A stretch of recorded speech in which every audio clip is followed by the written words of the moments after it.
अस्सलाम वालेकुम एवरीवन। आज हमारा था इनऑर्गेनिक का पार्ट बी का क्विज। और उसमें हमारा पहला एमसीक्यू था इनऑर्गेनिक से। Average distance between nucleus and the outer most shell is called. Average distance nucleus and outer most का जो है वो कहलाता है atomic radius, electronegativity, electron affinity या फिर none of these. So a option is the right option, atomic radius. For ionization energy, elements should be present in. The correct option is C option. Element should be present in the gaseous state. या क्यों gas में होना जरूरी है? इस वजह से कि गैस की जब हम बात की जाते हैं तो गैस में पार्टिकल्स बहुत दूर दूर होते हैं, उनमें अट्रैक्टिव और रिपल्सिव फोर्सेस बहुत ज्यादा वीक होती हैं, जिसकी वजह से आपको इलेक्ट्रॉन जो है निकालना इजी हो जाता है। जो साथ वाले गैस के पार्टिकल्स होंगे उनका इन्फ्लुएंस कम होगा। वेरी वीक अट्रैक्टिव फोर्सेस होंगी दरमियान में गैस मॉलिक्यूल्स, बिकॉज एक दूसरे से बहुत ज्यादा डिस्टेंस पे होते हैं, उनके दरमियान बहुत ज्यादा एम्प्टी स्पेसेस हैं, जिसकी वजह से इलेक्ट्रॉन को निकालना आउटर मोस्ट शेल से इजी हो जाएगा। For ionisation energy element should be in gaseous state. Chalcogen is called, chalcogen is oxygen family. Oxygen जो है इस फैमिली को हम कहते हैं चाल्कोजेन, बिकॉज इस फैमिली में जितने भी हैं ऑक्सीजन, सल्फर, सेलेनियम, ये in the form of ores present होते हैं। Chalcogen is a Greek word, it means copper giver. तो ऑक्सीजन में की जितनी भी मेंबर्स हैं इस फैमिली में, ये ऑर्स जो है और की फॉर्म में प्रेजेंट होते हैं, और इन्होंने बनाए होते हैं कॉपर के साथ। जब हम इनको सेपरेट करते हैं तो हमें साथ में कॉपर मिलता है, that's why they are called chalcogens. Inner transition elements, inner transition elements हम कहते हैं लेंथेनाइड और एक्टिनाइड्स दोनों को। So both B and C are is the correct option, D option.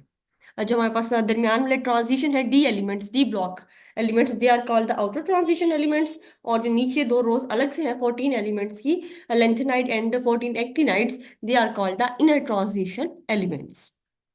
Milk of magnesia, milk of magnesium कहते हैं magnesium hydroxide को, B option. Monovalent ions are formed by, monovalent ions alkali भी बनाते हैं, halogen भी। इसमें D option correct option था। Reason क्या है देखो, मैंने कहा है मोनोवेलेंट, मोनोवेलेंट केटाइन या मोनोवेलेंट एनाइन का नहीं पूछा। तो मोनोवेलेंट केटाइन भी हो सकता है, एनाइन भी हो सकता है। तो एल्किली जो है वो मोनोवेलेंट केटाइन देते हैं, पॉजिटिव आइंस आपको। और जो हेलोजेंस है वो आपको मोनोवेलेंट नेगेटिव आइंस देते हैं। तो both A and C is more appropriate option for this MCQ. Only member of the group 2 that react with alkalis to give hydrogen, that one is beryllium। जितने भी आपके पास first member होते हैं किसी भी फैमिली के, वो अपने एक्सट्रीम छोटे साइज की वजह से जरा एक्सेप्शनल बिहेवियर शो करते हैं। तो बेरिलियम जो है वो थोड़ा एक्सेप्शनल बिहेवियर शो करता है, ये एल्किलीज के साथ रिएक्ट नहीं करता। बाकी सारे ग्रुप मेंबर्स एल्किलीज के साथ रिएक्ट करके हाइड्रोजन गैस देते हैं हमें। Transition metals are those that have partially filled, D and F subshell. So आपके पास D ऑप्शन करेक्ट ऑप्शन है, बोथ B and C।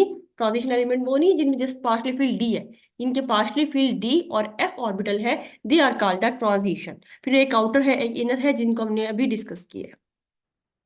Elements in D and F block, D और एफ ब्लॉक में purely metals present है, A option आपका correct है।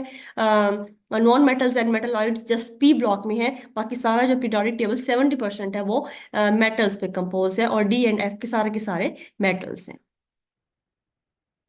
Deviations इन electronic configuration इन 3D series existing, जो आपकी डेविएशन है वो कॉपर और क्रोमियम में पाई जाती है। तो यहाँ आपके पास बी ऑप्शन करेक्ट है। इसका डी एस का जो इलेक्ट्रॉन है वो D5 वाले में चला जाएगा, और आपके पास हाफ फील्ड कॉन्फ़िगरेशन देगा जो कि स्टेबल होती है। Pick the odd one, cobalt, nickel, copper और जिंक। तो ऑड वन इसमें कौन सा है? इसमें ऑड वन है जिंक। ये सारे के सारे जो हैं ये टिपिकल ट्रांजिशन एलिमेंट है। Zinc is a non typical transition element. हम इसको नॉन टिपिकल क्यों कहते हैं? क्योंकि हमने क्या है, ट्रांजिशन एलिमेंट वो है जिसमें पार्शली फिल्ड डी या एफ हो।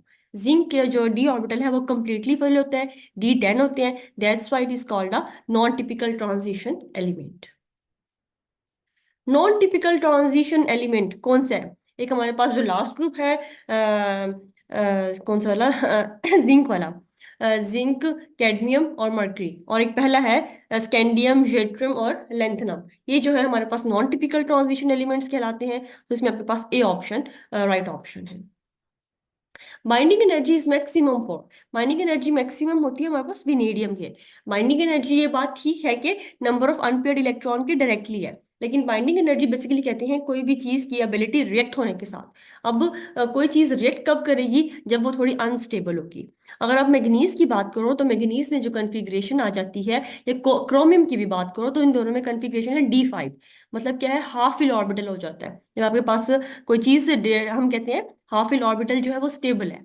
तो हाफ फिल ऑर्बिटल जब स्टेबल है तो मतलब वो रिएक्टिव नहीं है, उसकी बाइंडिंग एनर्जी कम है।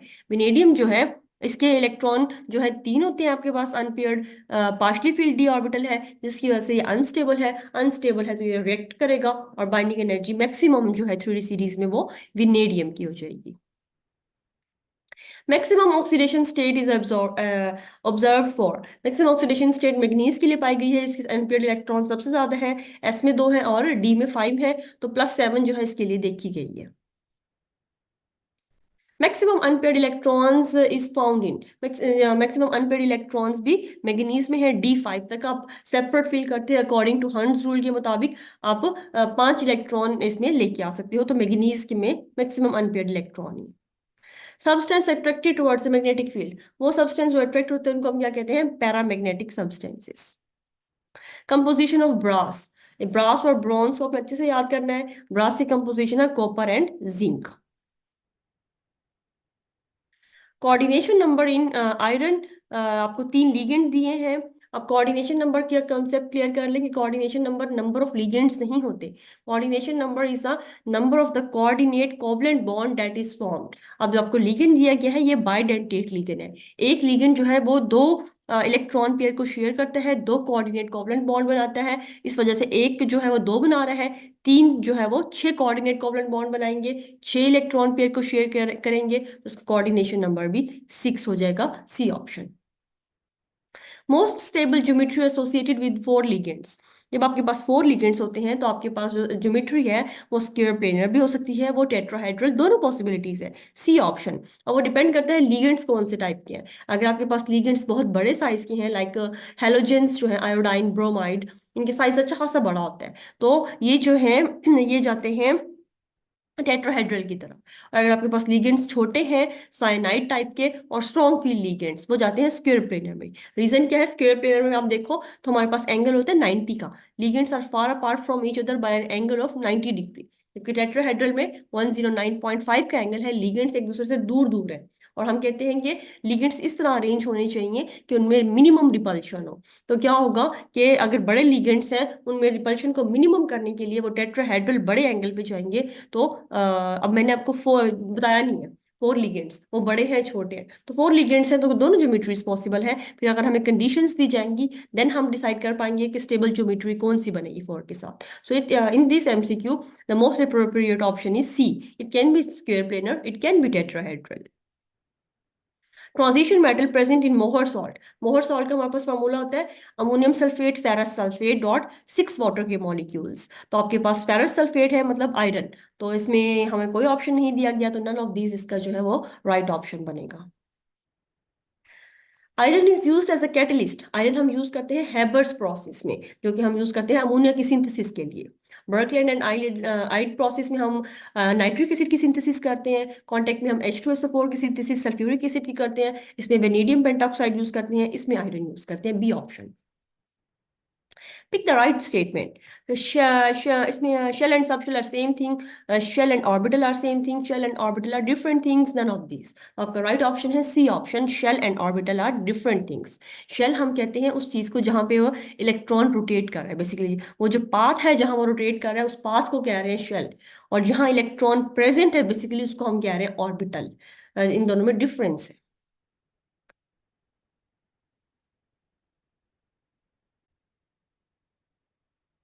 देन हमारे पास है which of the following substance dissolve in water. तो सोलिबिलिटी प्रिंसिपल, जब भी कोई चीज डिसॉल्व करनी है पहली चीज याद रखनी है, सोलिबिलिटी प्रिंसिपल है like dissolve like, like polar polar में होगा, नॉन पोलर में। तो अब आप देख लो पानी जो है आपके पास मोस्ट पोलर सॉल्वेंट है, तो जो हाइड्रोफिलिक कंपाउंड्स हैं वो इसमें इजीली डिसॉल्व हो जाएंगे, C option. Which of the following element is not commonly present in inorganic compound? Inorganic compound में हम periodic table में से कार्बन को हटा के बाकी सारे एलिमेंट्स को स्टडी करते हैं, तो कॉमनली कार्बन हमारे पास प्रेजेंट नहीं होता, बी ऑप्शन। लेकिन कॉमनली कभी कभी होता है, लाइक CO2 कार्बन मोनोऑक्साइड, जब हम ऑक्साइड्स पढ़ते हैं कार्बन के देन हम स्टडी करते हैं, लेकिन 90% हम कार्बन को स्किप करते हैं। कार्बन को हम पढ़ते हैं ऑर्गेनिक केमिस्ट्री में। Milk is a natural, milk हमारे पास क्या है, milk is an emulsion, liquid in liquid emulsion की टाइप है हमारे पास, B option. Which gas is use as a fire extinguisher, आग को बुझाने में कौन सी गैस यूज होती है, carbon dioxide CO2। Which is use as a filler in rubber tyre, rubber tyre में फिलर के तौर पे हम किसको यूज करते हैं, carbon black, B option. Hardest substance artificially prepared, अच्छा नेचुरली प्रिपेयर्ड है वो डायमंड है, आर्टिफिशियली प्रिपेयर्ड जो है वो boron nitride, B option. English है फिर हमारे पास, I didn't know the answer and, इसमें आपके पास राइट ऑप्शन है A option, and he didn't neither. This is good enough, यहाँ पे जो इनफ है वो क्या चीज है, एडजेक्टिव है, नाउन है, एडवर्ब है, नन ऑफ दिस, तो ए option is the right one, adjective, enough हमारे पास एडजेक्टिव है। Thank you that was dash very nice dinner, thank you that was a very nice dinner, A option. Synonym of stunning, stunning का हमारे पास synonym क्या होता है, stunning हम कहते हैं खूबसूरत को, तो B option is the right option, beautiful. We congratulate you dash your achievement, we congratulate you on your achievement, C option। congratulate के साथ हमेशा on preposition लगती है। Please do not get angry dash me, please do not get angry with me, A option। Synonym of diligent, diligent का हमारे पास synonym क्या होता है, हार्ड वर्किंग, ए ऑप्शन जो है वो राइट ऑप्शन है। नेक्स्ट जी हमारा है बीएड का पोर्शन, इसमें हमारा पहला MCQ है, a teaching method that relies on verbal exchange of ideas among students and teacher is, कैसा टीचिंग मेथड जिसमें स्टूडेंट्स और टीचर आपस में वर्बल डिस्कशन के थ्रू आइडियाज को एक्सचेंज करते हैं, नॉलेज को एक्सचेंज करते हैं, तो वो आपके पास क्या कहलाता है, discourse, discussion, testing and evaluation. तो आपका राइट ऑप्शन है जी डिस्कशन, बी ऑप्शन। डिस्कोर्स आपके पास होता है लार्ज टर्म पैटर्न स्टूडेंट्स और टीचर के दरमियान बात करने का, उसको आप कहते हो डिस्कोर्स। लेकिन आप थोड़े टाइम के लिए, जिस तरह 40 मिनट की क्लास हुई है जस्ट, उसमें टीचर पढ़ा भी दे और अपने exchange of ideas verbal discussion के थ्रू एक्सचेंज भी कर ले, उसको आप प्रॉपर कहते हो डिस्कशन। देन आपका नेक्स्ट MCQ है, researchers mostly use the method of, जो आपके पास रिसर्चर्स यूज होते हैं वो मोस्टली जिस मेथड को यूज करते हैं वो हमारे पास होता है डिस्कोर्स।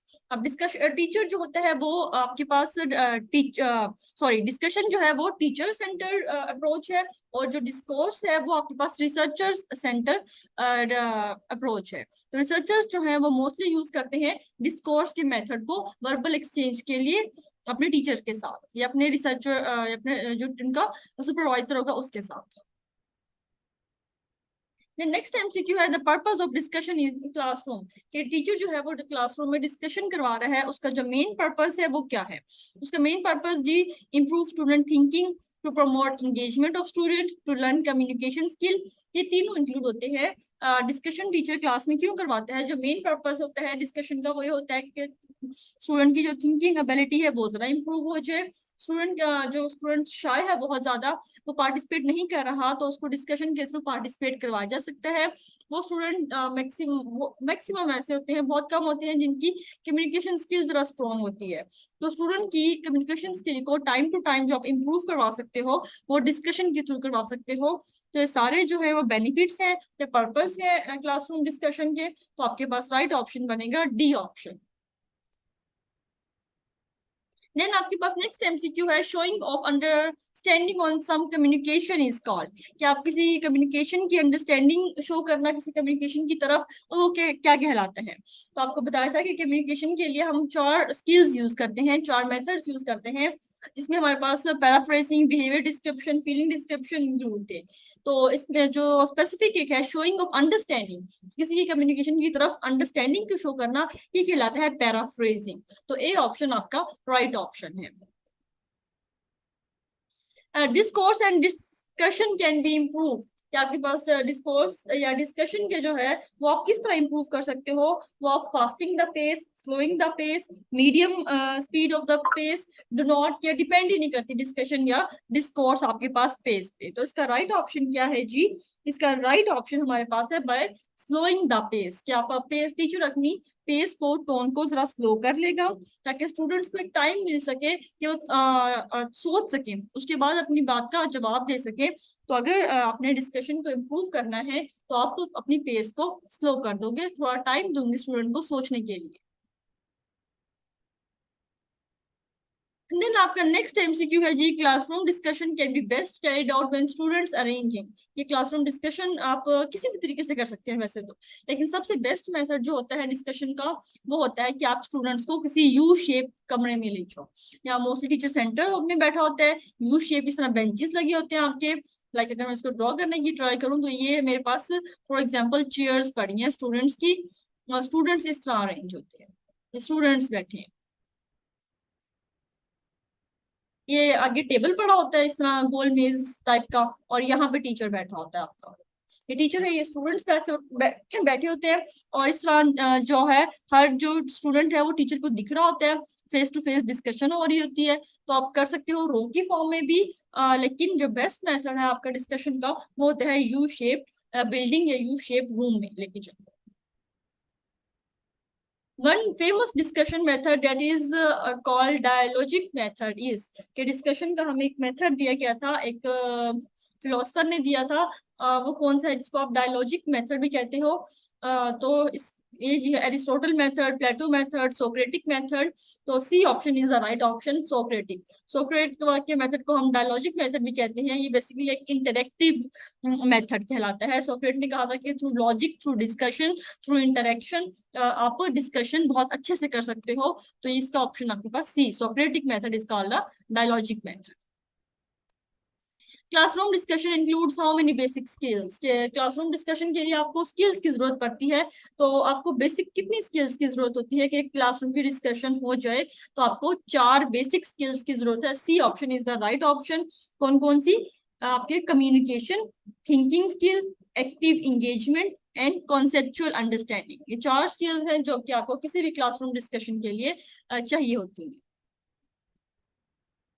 देन आपका नेक्स्ट एमसीक्यू है indirect instruction method major control. Direct instruction method वो होता है जिसमें मेजर कंट्रोल किसका होता है? B option is the right, teacher centred या टीचर कंट्रोल।